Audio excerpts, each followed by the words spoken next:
Dans l'ombre des salles les plus exclusives d'Amérique, loin des regards du public, deux frères tirent discrètement les ficelles du pouvoir. Leur fortune dépasse celle de la famille Al Saoud ou de la famille Ambani. Ils sont un exemple parfait de domination secrète, non seulement dans les affaires, mais aussi en politique. Bientôt, la première élection présidentielle aura lieu. Et pour ma part, j'ai hâte de voir qui les frères Koch soutiendront. Grâce à un réseau de réunions secrètes et d'influence politique, ils ont réussi à faire pencher la démocratie américaine en leur faveur, en imposant un programme qui les avantage, eux et leurs alliés. Les participants aux réunions semestrielles des frères Koch doivent garder le secret. Les frères Koch suivent le manuel classique des milliardaires pour construire et maintenir leur pouvoir. Mais les gens commencent à remarquer leur programme. Je n'admire pas les frères Koch. Gagner de l'argent ne me dérange pas, mais l'usage qu'ils en font me déplaît. Les frères Koch ont été accusés de vouloir acheter la démocratie américaine. Ils sont intéressés à utiliser l'argent qu'ils gagnent pour acheter un système politique qui leur permet de devenir des acteurs dominants dans la formation du pays. C'est l'histoire de deux milliardaires et de leur empire commercial qui oriente discrètement l'avenir d'une nation. Et si vous essayez d'augmenter nos impôts et de bafouer nos libertés, nous allons soit vous battre, soit rendre votre vie misérable.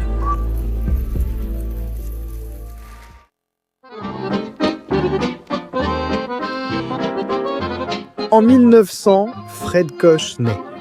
Il semble qu'il ait un instinct très particulier. Un instinct qui lui dit où se trouve l'argent. Car à 17 ans, Fred fréquente le Massachusetts Institute of Technology et obtient un diplôme en génie chimique. Et lorsqu'une marque pétrolière américaine fait appel à lui, il laisse tout tomber pour travailler dans cette prestigieuse organisation. Au cours de son travail, il retrouve un ancien camarade de classe du Massachusetts Institute of Technology et ami proche, P.S. c'est Keith, et il commence à élaborer un plan qui révèle sa véritable personnalité. Il avait de grandes valeurs. Il était néerlandais et disait souvent « On peut parler au néerlandais, mais pas trop ». Keith et son associé détiennent une compagnie pétrolière.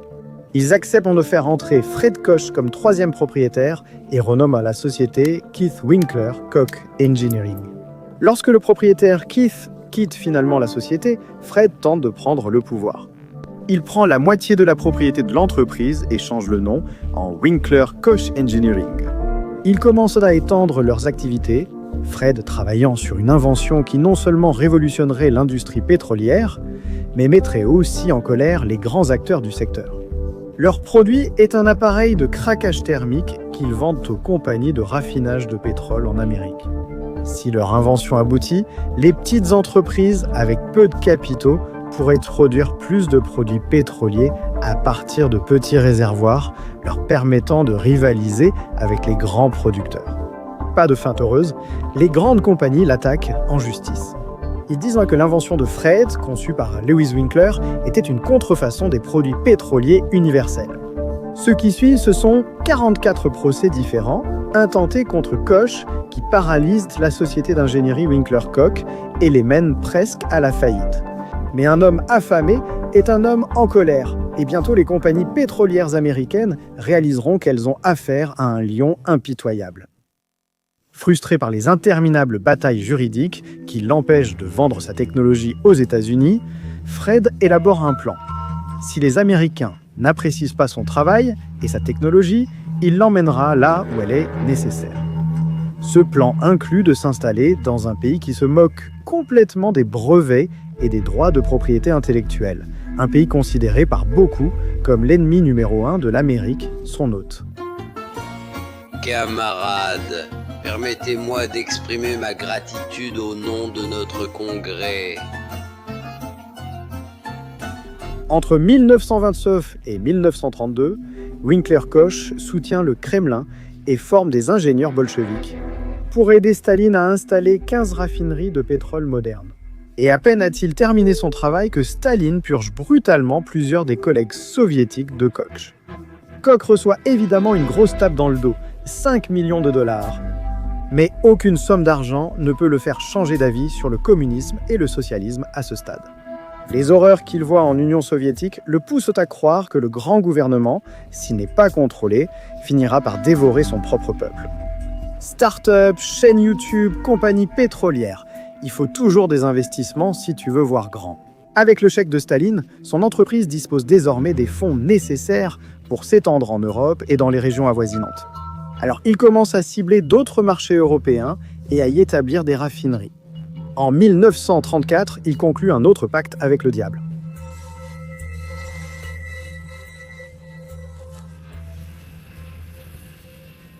Il conclut un partenariat avec le Troisième Reich sous Hitler.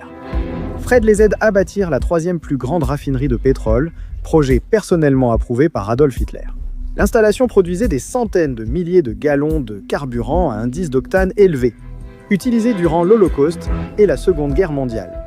Après la guerre et la mort d'Hitler, la guerre froide commence et Fred Koch est contraint de rentrer chez lui.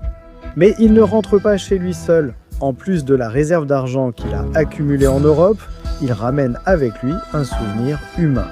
Une personne à qui il confiera la responsabilité d'élever ses 4 fils pendant son absence. Il rentre chez lui et apprend que les 44 poursuites contre lui et sa société sont abandonnées, ce qui lui permet de s'étendre dans l'industrie pétrolière américaine.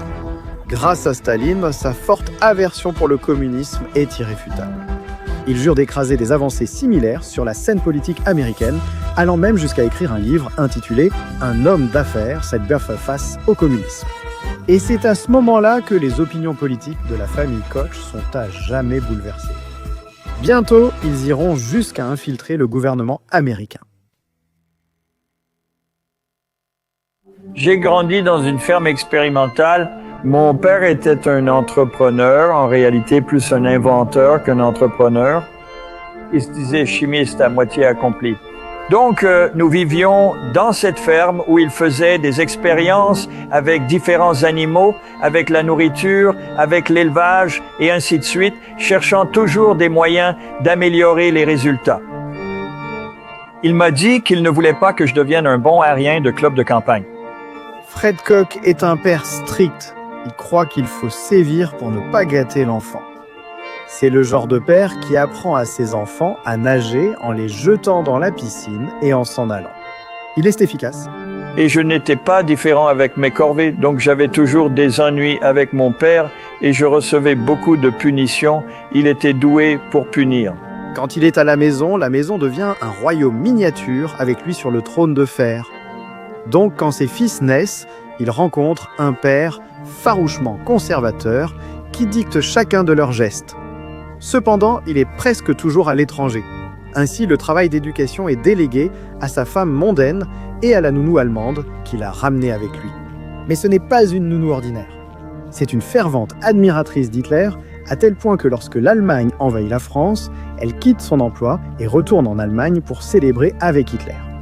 Grâce à elle, les frères Koch grandissent en entendant des histoires sur Adolf Hitler, admirant ses qualités de leader et s'inspirant même de ses méthodes pour manipuler le public. Des compétences qu'ils mettront à profit bien plus tard lorsqu'ils dirigeront l'Empire Koch. En 1958, Fred Koch avait assuré la fortune familiale grâce à ses revenus avec Staline et Hitler. Il achète ensuite 2 sociétés de raffinage. Ces 2 sociétés formeront plus tard Koch Industries sous la direction de Charles Koch. Mais avant cela, Fred Koch doit d'abord déterminer qui lui succédera à la tête de son entreprise en pleine expansion. Et ce ne sera pas son fils aîné. Certainement pas, puisqu'il ne suit pas ses traces. En 1940, il a 4 fils, 2 frères et une paire de jumeaux. Et c'est à ce moment-là qu'un drame digne d'une succession commence à se dérouler dans la vie réelle. Charles entre dans le monde déjà couronné héritier. Son père pense qu'il a été trop indulgent avec l'aîné. Et donc Charles n'aura pas la vie facile. Je suis né en opposition, un peu fauteur de troubles. Des années plus tard, j'ai demandé à mon père, « Papa, pourquoi étais-tu plus dur avec moi qu'avec mes frères ?» Il m'a dit, « Fils, tu m'as épuisé. » Même avant que Charles ne puisse prononcer ses premiers mots, il est déjà submergé par des tas de corvées et de responsabilités. Il m'a vite dit qu'il ne voulait pas que je sois un bon aérien de club de campagne, mais que je devienne quelqu'un. Alors il m'a fait travailler pendant tout mon temps libre dès l'âge de 6 ans. C'est difficile à croire, mais nous avons des photos de moi en train de le faire. Cela ne plaît pas à Charles. Il a l'impression d'être pris pour cible et quand il montre des signes de rébellion, il est envoyé dans une école militaire et abandonné là-bas. À la fin du lycée, j'avais déjà fréquenté 8 écoles. Je n'étais pas heureux ni vraiment réussi, sauf... J'ai toujours bien réussi en maths et en sciences, mais pour le reste, je m'ennuyais et j'étais malheureux. C'est assez pour convaincre Charles que la seule façon de vivre en paix, c'est de suivre les traces de son père. Et il le fait avec assiduité. D'abord, il poursuit les mêmes intérêts académiques que son père et obtient son diplôme du Massachusetts Institute of Technology avec un Bachelor of Science en génie chimique. C'est vraiment quand je suis revenu en 1961. C'était après cela, bien longtemps après la 3e année. J'ai obtenu mon diplôme du Massachusetts Institute of Technology et j'ai travaillé pour une société de conseil pendant quelques années. Et mon père m'a fait revenir en disant que sa santé était mauvaise, qu'il n'avait plus longtemps à vivre et que l'entreprise n'était pas en bon état. Soit je venais, soit je devais revenir la diriger. À l'époque, la petite entreprise avait 2 activités. L'une était un système de collecte de pétrole brut en Oklahoma et l'autre consistait à fabriquer des éléments internes pour des colonnes de fractionnement qui assurent la séparation des liquides, la purification dans les raffineries et les usines chimiques. Et c'était nos 2 activités. Je savais que j'étais allé au Massachusetts Institute of Technology parce que la langue là-bas, c'était les mathématiques, pas l'anglais. Et j'étais tellement meilleur en mathématiques qu'en anglais que je pensais avoir plus de chances de réussir là-bas. Et donc, j'ai suivi tant de cours différents que je n'ai pas pu obtenir de diplôme dans une matière précise. Alors j'ai eu un diplôme en ingénierie générale. Ensuite, je me suis dit que j'avais besoin de quelque chose de spécifique. Alors j'ai pensé que le nucléaire était la voie de l'avenir et que j'aurais des opportunités entrepreneuriales à l'avenir grâce à cela quand je... Pourtant, au lieu de rejoindre son père, il travaille pour une autre société comme consultant en ingénierie. Son père est déçu. La première fois qu'il m'a demandé, j'ai dit « Papa, non, j'ai mes propres idées de carrière et je veux être indépendant. » Il m'a rappelé et a dit « Fils, tu sais que ma santé est mauvaise. Elle est tellement mauvaise que je ne suis plus vraiment capable de diriger l'entreprise et elle ne va pas bien et il ne me reste plus longtemps à vivre.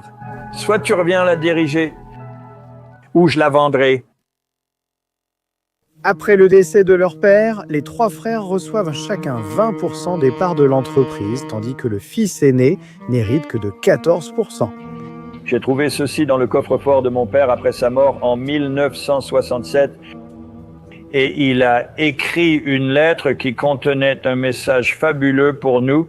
Et il disait « En partie, lorsque tu auras 21 ans, tu recevras ce qui semble être une grosse somme d'argent. » Charles prend le contrôle total, étant le plus âgé et le plus qualifié des 3 autres.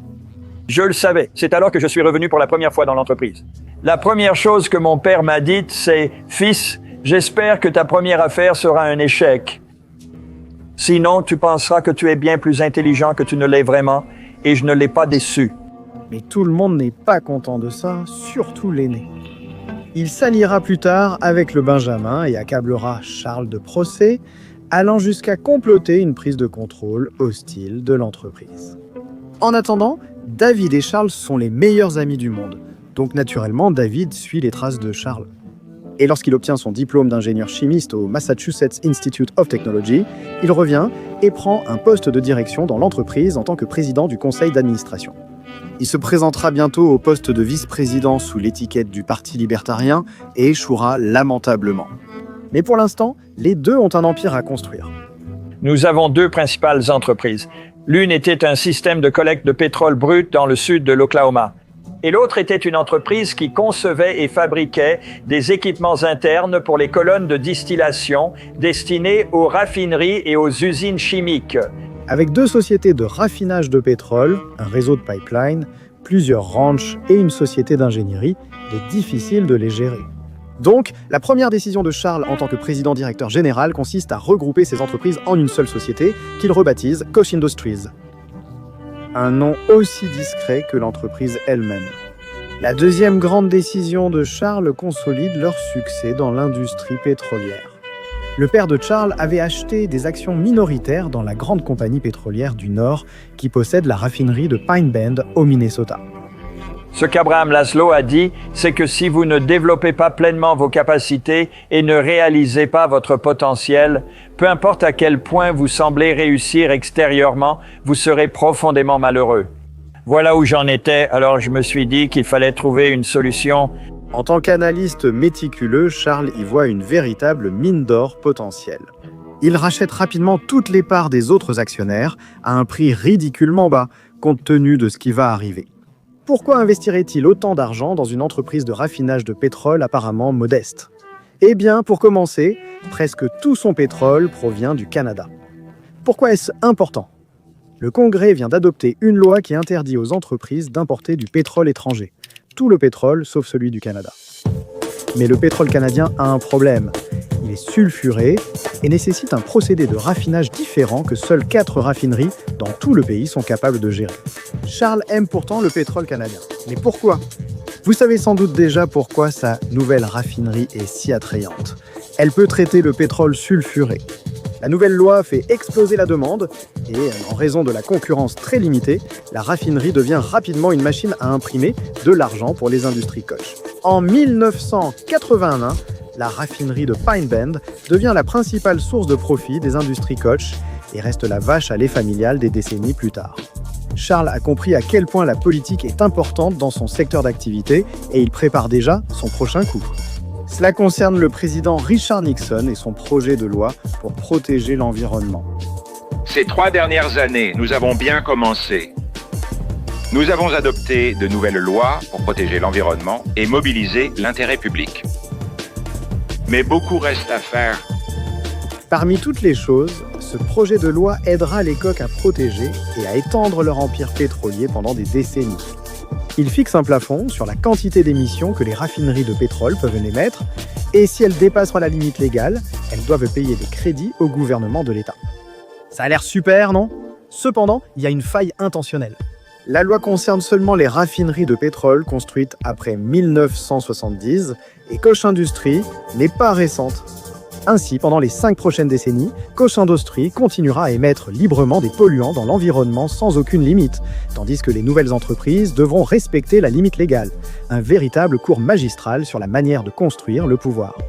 Ce nouveau projet de loi place Koch Industries comme l'un des principaux producteurs de pétrole brut, et en fait en outre le plus grand fournisseur de pétrole de l'État du Minnesota à ce jour. Mais comme on dit, l'argent est insatiable, et Charles n'en a jamais assez. Avec ces fonds, il développe rapidement l'entreprise en achetant raffineries, barges et sociétés de transport. Cela conduit à la création de Koch Oil, une branche de Koch Industries. L'avantage concurrentiel de Koch Oil est tellement important que même leurs plus grands concurrents, Chevron et Exxon, doivent utiliser leurs services pour transporter leur pétrole depuis les puits. Mais c'est le prochain grand achat qui consolide Charles en tant que titan de l'industrie pétrolière. En cherchant son prochain investissement, il découvre des informations négligées sur une nouvelle raffinerie de pétrole à Corpus Christi, Texas. À première vue, il n'y a rien de spécial à propos de cette nouvelle raffinerie. Mais Charles voit ce que personne d'autre ne voit. Cette nouvelle raffinerie de pétrole dispose de l'équipement nécessaire pour produire un matériau spécial, le paraxylène, dont la demande est sur le point de s'envoler. Le paraxylène est nécessaire dans la fabrication du polyéthylène terephthalate, un type de plastique qui deviendra le chouchou des fabricants. Il achète donc la raffinerie pour 265 millions de dollars et double la production de paraxylène. En 20 ans, il transforme l'entreprise, passant de 250 millions de ventes annuelles et 650 employés à un géant avec 115 milliards de chiffre d'affaires et une présence dans 60 pays. Ils sont maintenant un conglomérat dont les tentacules s'étendent à presque tous les secteurs de l'économie. Ce mastodonte de 100 milliards a même été surnommé le Kochtopus. Pourtant, leur succès n'a pas été facile. Derrière les coulisses, Et les événements mondains se cachent une bataille juridique acharnée qui menace de déchirer l'entreprise. En juin 1983, après une longue bataille juridique et au conseil d'administration, Frédéric et Bill vendent leur part pour 1,1 milliard de dollars, faisant de Charles et David Koch les principaux propriétaires de l'entreprise. Cependant, les deux frères se disent lésés, affirmant que Koch Industries avait caché certains actifs, ce qui aurait réduit la valeur des actions. Ils en veulent plus. Et s'ils ne l'obtiennent pas, ils feront couler l'entreprise, même si cela signifie poignarder leur frère dans le dos. Ce qui suit, ce sont 15 années de bataille judiciaire sans fin, où l'aîné et le benjamin veulent prendre le contrôle de l'entreprise. Ils lancent même une campagne pour forcer Koch Industries à entrer en bourse. Mais Charles et David gagnent, aidés par leur mère, le conseil d'administration et le succès de Charles à diriger l'entreprise. Cependant, le mal est fait. Charles ne reparle jamais à Bill et même lors des funérailles de leur mère, ils restent très éloignés l'un de l'autre. Parce que quand l'argent est en jeu, le sang cesse d'être plus épais que l'eau. Après la tempête, Charles et David lancent une campagne pour limiter les pouvoirs du gouvernement sur les entreprises. David va jusqu'à se présenter comme vice-président et investir des millions dans la politique. Je trouve que le fait que les frères Koch essaient de supprimer le salaire minimum est ridicule. Avec le salaire minimum, tu survis toute la journée. Et en dehors de ça, tu es toujours endetté. Frère Koch, pourquoi ne partez-vous pas? Laissez-nous en paix. Charles hérite plus que l'entreprise de son père. Il hérite aussi des idéologies politiques de son père et devient le leader national de la Société John Burke, une organisation visant à promouvoir des politiques fiscales pro-entreprise, à limiter les pouvoirs du gouvernement sur les affaires et à encourager le libre marché. Et si vous essayez d'augmenter nos impôts et de bafouer nos libertés, nous allons soit vous battre, soit rendre votre vie misérable. Pour eux, la politique sociale est un précurseur du communisme et ils préféreraient mourir plutôt que de voir cela arriver. Nous nous opposons à toutes les subventions, à toutes les restrictions à la concurrence, à l'innovation ou à la création d'opportunités pour les personnes qui partent de rien.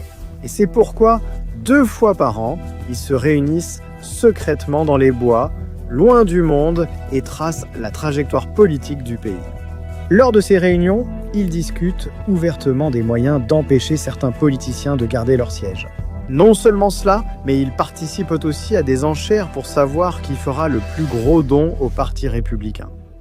Ce que je veux faire, c'est reconnaître non pas tous nos excellents partenaires, mais ceux qui ont donné plus d'1 million au cours des 12 derniers mois. Mais encore plus que cela, ces frères utilisent leur richesse pour promouvoir la ségrégation raciale dans les écoles. Nous sommes allés à une fusillade armée de couteaux.